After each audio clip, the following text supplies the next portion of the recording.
and he was basically holding this footer, which is a heavy piece of concrete, and somebody was holding it in front of him, and the guy in front of him slipped, and he took the brunt of the weight on his back.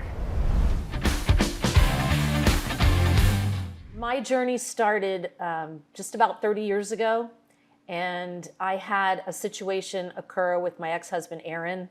He was involved in an accident at a job site. He was in construction, and he was basically holding this footer, which is a heavy piece of concrete, and somebody was holding it in front of him, and the guy in front of him slipped, and he took the brunt of the weight on his back. We ended up going to an emergency room where they rechecked him and did an MRI, which they hadn't done before.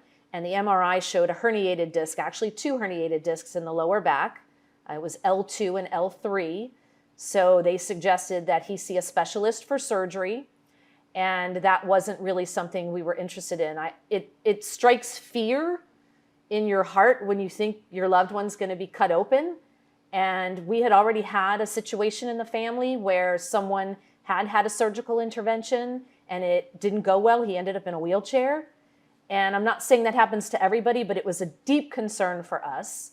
And we really wanted to do something different. So we looked at chiropractic, we looked at a doctor of osteopathy for adjustments, and they all said the same thing, which was, we're not going to touch you. Herniated disc is, outside the scope of what we're willing to do.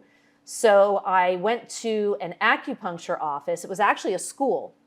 There was an office within a school. So there was somebody practicing and then the students as well. And when we got there, we felt very comfortable because the people that were there were being supervised by medical doctors. And so they assessed his situation and started doing the acupuncture. And it was weird for me because, when you have somebody laying there and they take these little pins and they start putting it, and they're tiny, so tiny. And, they're sticking them in.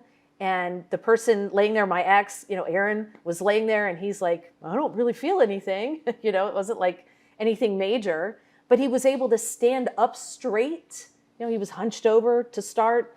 And you could see in each progressive treatment, we did probably 20 or 30 treatments before we saw something that was incredibly changed in him. But each day you could see a little incremental improvement. And this gave us hope that we were doing the right thing.